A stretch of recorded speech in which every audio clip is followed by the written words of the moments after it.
She's the pushy broad from the Bronx, New York. Follow her voice, a stray dog is nice. She's a pushy broad from the Bronx, oh yeah. Don't be surprised if you wanna listen twice. Make decisions, find the right choice. Know yourself better, find your own voice. It's okay if you need help today, cause everybody needs a little push. From the pushy broad from the Bronx, New York.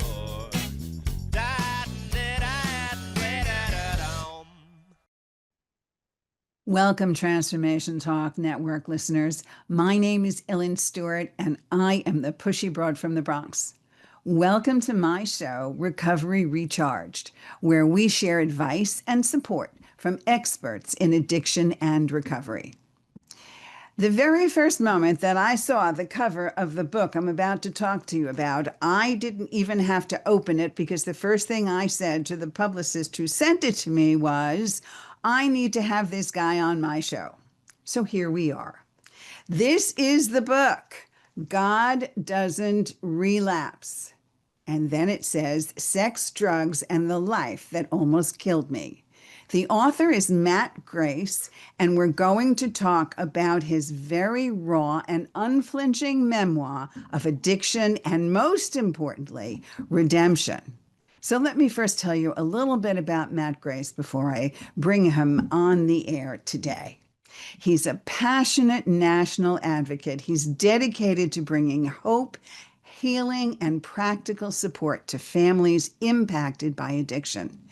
He's going to tell us about the National Sobriety Tour, which he is an ambassador. He'll be traveling across the country, major U.S. cities this month, what he's currently doing, sharing powerful stories of recovery and resilience.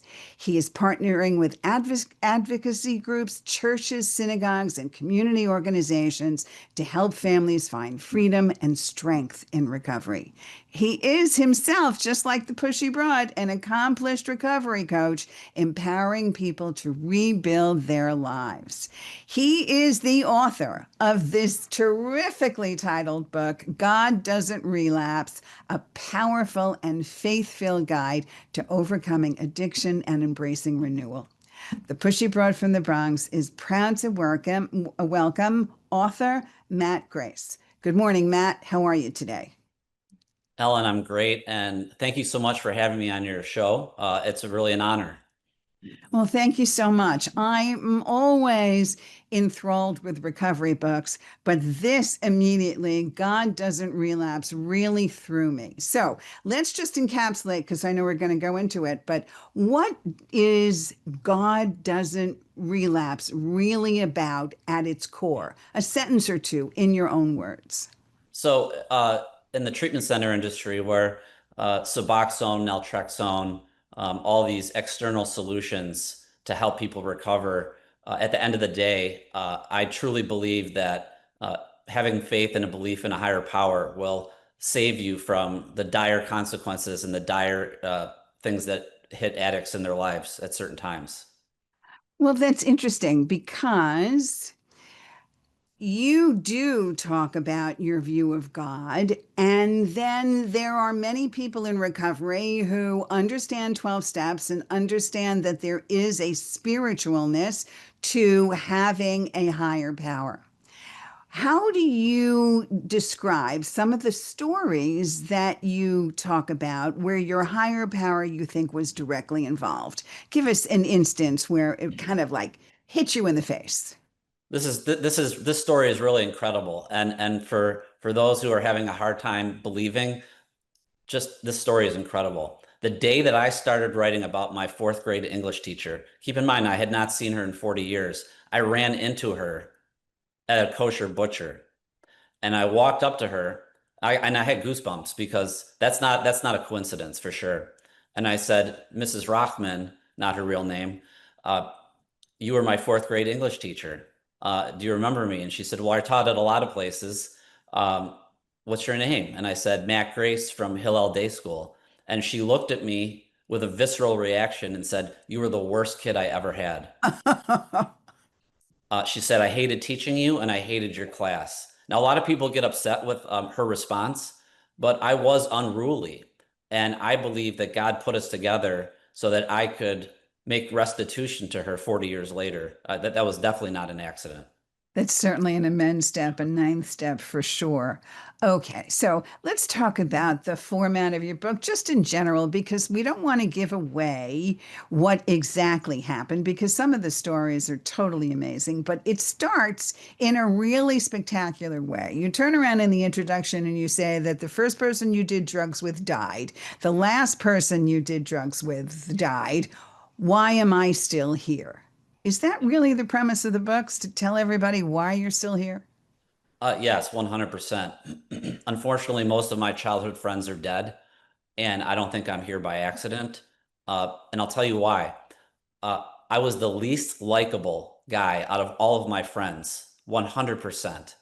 And sometimes I have survivor's guilt, but I know deep down in my heart that I was spared to try to help people. And that's my purpose on this planet, is to be of maximum service to God. All right. So now, before we go into the book a little more, I want you to tell us, because it's really important, because you're right in the middle of it. What is this National Sobriety Tour? Can you tell us about it and how we can find you? That's important. Yes. The National Sobriety Tour is something that's just bigger than Matt Grace. Because I had a private practice, and unfortunately, as you know, a lot of people can't afford the ancillary services in addiction. So I want to reach as many people as possible, because that's really my mission. So I'm traveling across the country, having conversations at churches and synagogues, and some of the people who come will get I'm sponsoring books, and they will get a copy of the book. And really, this is to try to help families. Um, and I use my family as the greatest example of what enabling looks like and what not to do. So I'm trying to help families and addicts and alcoholics. That's really something. So you're going around to churches and synagogues and communities. So if somebody wants you to come, is this a free service to them, or are you speaking engagements? Explain, lay that 100%, out. 100% free. Do you hear that, community leaders, Yeah, churchgoers? All right. So you're yeah. completely free. So tell me where they get in touch with you. So my website is mattgrace.com. That's And two there, T's, right? MATTGRACE.com, right? yeah, two T's. And there is in the drop down box, there is a place called the National Sobriety Tour, and people can put their information in, their name and email address, and it will come to me and my publicist. And then we can set up a time if you're interested for me to come and speak. And you're on the West Coast now, speaking as part of the tour. Is that correct? Yes, I'm on the West Coast. I'm not speaking, but I'm giving my book. And as you know, when you're launching a book, I have galleys, and I'm just like you got one. I'm trying to put the book in, people's hands who can get me in the right direction. All right. So let's talk a little bit more about this really amazing book. In this book, you talk about the two addictions that you were plagued with for quite some time. You want to mention those for us, please? Sure. Drug and alcohol addiction, but also sex addiction. Okay, so why did you feel it was important to bring both of those addictions to the surface into the same story instead of just focusing on one? Well, as you know, there's still a stigma related to drug addiction and alcoholism. My father couldn't come to terms with who I was, and he just tried sweeping that under the rug. But I think with the shift with pornography now being free and you can watch it on your phone and how it's so accessible, there's a lot of men are trying to recover in silence because there's a massive stigma related to pornography, prostitution, and strip clubs. And I'm just trying to, I'm willing to put myself out there to try to help people. And that's really great, because I do find it also difficult to have people on my show that want to talk about such delicate subjects. So I'm really thrilled that you've come today to talk about it, and that you are, a walking success story. So explain to us where you think your book is different from other addiction stories on the shelf right now. Why should we pick up yours? Yes, that's a great question. Uh, my book is half memoir and half case studies. So as you've read, there's one chapter about my life, and then there's an interlude. There are interludes in between chapters that describe successful case studies from my 10,000 hours in my private practice and the case studies of what not to follow. So it's kind of a workbook for families to follow in their own journey. Yes, I thought that was very interesting. And I thought that your personal experiences really shed light on things and probably does make you a better recovery coach, don't you think? Yes, I always say in my book that my father was not my father, he was my best friend. And sons need fathers, they don't need best friends or wingmen. My dad was my wingman. Wow. Okay. So in the book, you also show the difference between behavioral change and heart change. Can you explain that to us? Sure. Behavioral change. I had a client, and this is interesting because you asked me about my book, the title God Doesn't Relapse. It's not a religious book, right? It's there's multiple pathways to find a higher power. And one of my most successful clients does the exact opposite of what I do. And I wanted to articulate that because he modified his behavior. He doesn't go to meetings, he doesn't pray, but he made substantial behavioral shifts in his life where he was a womanizer and he completely shifted personally and spiritually. And now he's married, doesn't lie, is a workout fanatic, has two beautiful kids. And so there was a major behavioral shift in his life that's remarkable. I mean, he was one of the biggest philanderers that you could ever see, and he would admit that. That's amazing. Yes, we all go through transformations. I'm kind of much more of also a cognitive behavioral change, specialist where we talk about changing a thought changes your feelings and changes your actions. So it's think, feel, act, which is the way that I counsel my recovery people. Also, I'm sure you found as a recovery coach that many people come to you that are not 12-step oriented, that are not God oriented, that are not spiritually oriented, but we still find a way to connect. Do you think this book will help them do that? 100%, because I talk about the atheists and agnostics that I've come across. And I think the best example for this is one of my closest friends in Florida is a staunch atheist. I mean, we don't agree on much, but he has taken a meeting into a treatment center twice a month for 33 years. And so service is his higher power. So I'm really trying to inspire people who are struggling with the concept of God to just start. My mentor said, if you want self-esteem, you have to start doing esteemable things. And I've noticed that people who do any kind of service, there is a shift that takes place within them. I really do believe that as well. Besides the fact that even in 12-step recovery, we talk about a power greater than ourselves restoring us to sanity. And that definitely means anything outside of the crazy thoughts that keep running around in your head when you're in active addiction. You need something more than just spinning the same thoughts, feelings, and actions that only come out of your brain. So whatever it takes, it is the courage and the power to say, I need help, right? Yes. It's also Oh, important to say that if someone comes to me on Suboxone or some type of crutch, I never turn them away. I always will try to help somebody. yes. And I think that's part of the altruism that we covet as recovery coaches. Mm. There's no such thing as I can't help you. Correct. So let's talk about this book a little more because I really want to get down to one simple question. Why did you name it God Doesn't Relapse? Tell our listeners. I was 16 years sober, and when COVID hit, I got deathly ill. I mean, I was bedridden for months. And as a matter of fact, it triggered fibromyalgia, and I was told that I might end up in a wheelchair. And so I couldn't go to meetings. I couldn't play golf. I still haven't played golf in 5 years. I was stripped of doing everything I loved to do and was ill, chronically ill. And I thought to myself, you know what? I want to die. And then something came over me and I doubled down and pushed all my chips into prayer. And I said to myself, well, if I take my life, what kind of example am I setting for newcomers? Right? I want to be an example that you can go through anything. So my message is that at some point there's going to come a time where the only thing standing between me and a drink is some kind of higher power. And I use instances where my friend's son was murdered. He didn't go back out because he had faith. So I tell inspirational stories of people who leaned on their faith in the most catastrophic times. With some great success in many instances. And your book is a shining example of that. Would you share with us how much recovery time you have? Yes, I've been sober for 21 years. It's October 3rd, fantastic. 2004, 6:30 in the morning.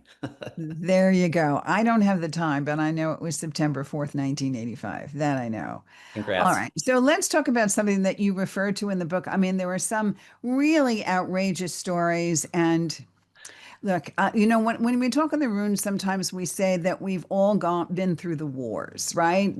Was a very classic thing. We've been through the wars. We've been there, done that. We've done terrible things. We have not been nice people. And part of that is because when you're in active addiction, you know no morals or ethics or character. All of those things go out the window. So now that you have come into a totally different place, how would you tell people, based on the book, how you handled shame and regret and remorse? By doing restitution. So my book is it's a raw memoir. I hurt a lot of people, and I took advantage of, my father protected me from being fired from all my jobs. So I had a lot of restitution to make. And when I had that spiritual shift, I realized that I wasn't just going to get better by doing a few things. I had a lot of restitution to make, financial and personal amends. That's what really started me to get over my shame. Give us an example of how you started that quest. I did the hardest one. The first one was the hardest one. Which Uh, was that? my grandfather co-founded one of the largest privately held ad agencies at the time. And I got a job working in the mailroom, where I was showing up intoxicated every day. My employer would say, "What's in your orange juice bottle?" And I would say, "Don't worry about it." Because I was entitled, ungrateful, and I had this sense that the world owed me something. Anyway, long story short, at 2 o'clock in the afternoon, I called the top creative guy in the company and I said, "I'm done working in the mailroom. I want a promotion." And they tried to give me one. And so I was a taker. I cheated on my time card. I was deplorable. Going back in there was the scariest thing that I ever had to do, because I know that they looked at me as someone who was, a spoiled, ungrateful kid. But it really solidified my sobriety, going back and making that restitution. So you went back and you talked to what your family, and you talked to the employees. Did you actually sit down and say, "I'm sorry for the crazy person I was, the mean, nasty, entitled person"? I did. Actually, it was the two men who ran the mailroom. Now, these guys were salt of the earth guys, and they gave me way too much rope to hang myself. I mean, I should have been fired, and I wasn't. And I sat down with them and I said, I just swallowed my pride and my ego. And I said, not only did I apologize, I said, this is what I'm doing with my life, so I don't repeat that behavior. And your amends was accepted? It was. Well, I that's really remember my something. heart was beating. My heart was in my mouth. I mean, it was, as you know, some of those can be very scary. Yes. I also think that the greatest amends we could make is to ourselves. And I talk to my clients about, if you don't forgive yourself first, it's going to be really hard for you to ask forgiveness from another human being if you don't feel you deserve it. So that's a really big thing. But let's look a little further in the book. Is there somebody in particular? I mean, what particular person, which audience would be the most attracted by this book? What audience did you have in mind when you were writing it? This is what I am so passionate about. I am trying to reach parents. I want to help addicts and alcoholics, but this book has three themes: enabling, service, and God. And I use my father as an example of what happens when you destroy your child's ambition. It's the worst thing that you can do for a kid. And how And do you think, how is that done? How did your father do that to you? Destroy your ambition? uh, well, when my friends were pursuing careers in their 20s and they had internships and they were building themselves, I was playing golf at the club with my father's friends who were 55 years old. So he paid all my bills. He rescued all my credit card debt. And everybody in my family came together and said, "You're killing him. You need to wake up and let him earn his own way of life." And I felt like a little boy at 29 years old. On the outside, I looked like I had things, but on the inside, I was rotting. And so I'm asking parents to not be their kids' best friends. I'm asking them to make things difficult for their kids. Have them earn things. And sometimes it's very difficult for parents because they have trouble letting go. And Yes. addiction also comes in the form of codependence. So, what was your bottom? Talk to us about that. Yes. So I was living with my mom, and there was one rule: no drugs, no alcohol. Oh, and if you're not going to be here, you have to call. I disappeared for 3 days on a crack and alcohol binge. I walked inside Saturday morning, October 2nd, 2004. My mom started sobbing. I weighed 129 pounds, and she then gathered herself and said, "If you're going to die, it's not going to be in this house. Get out. I'm changing the locks." And most importantly, my father finally cut me off. So they came together as a unified group. My family did. I burned every bridge, and they said, "You know what? We've had enough." And I just want to say that that's fair because I held everybody in my life hostage for 13 years. And families have a right to live a nice life. Yes, they do. And families also go through so many fears. So, as a recovery coach now, do you specialize in helping families? Yes, I was specializing in helping. I started at a private practice in Grosse Pointe. Then I left with the head therapist there to form Saving Grace. And just because of it happened organically with my father living in Palm Beach, families started approaching me and asking for help. So I was working with high net worth families, specifically with young men who had the same problem that I did. And now, of course, not only do you work with them, but you work with families as well. So let's go back into this a little bit. Tell us where we can find number one, God Doesn't Relapse. And also tell us again about the National Sobriety Tour, please. Yes, so you can find God Doesn't Relapse on my website, mattgrace.com, and there's links: Barnes and Noble's, Books a Million, Amazon, or you can go to Amazon and one of those mediums to buy the book. And the National Sobriety Tour, I'll be in New York in May, and Massachusetts. It's really exciting because I'm doing this for free. And every time I get up to speak, as you know, with someone who has this, long-term recovery like you do, that's how I get high today. And I want other people to know that there's nothing special about me. And I love myself, trust me. But anybody can get up and speak, and I feel some kind of power pumping through my veins when I get up and I speak. And that's a really great mission, I guess. It's a calling, and I think recovery coaches do have a calling. I know that that's something that allowed me to stay in this profession for 22 years, whereas before I moved around a great deal. So I think there is a true calling to being a recovery coach. When you finished the book as a recovery coach, how did it change your entire perspective? Did you bring new changes? Did you have your own personal awakening? Um, Really, the end of the book, uh, it's important to note that I share other people's stories that inspire me. So the book is not just about me, it's about other people. And that's really what I wanted to focus on was someone, as you know, my friend who went to the IRS after 28 years of not paying taxes and met with an attorney I mean, that takes courage. Yes, it does. Recovery takes courage. So I just want to inspire other people. If you have debt or if you're a felon, I love you. People still love you, and you can make the necessary changes in your life that will solidify your recovery.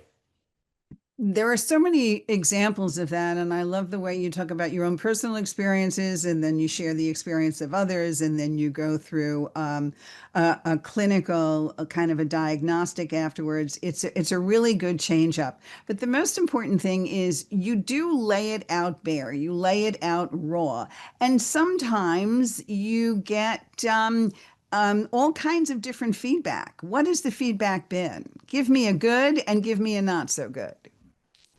So George Hamilton, the actor, his son Ashley, who's in recovery, who was a heroin addict, he read the book. He was one of the first people to read the book, and he loved it.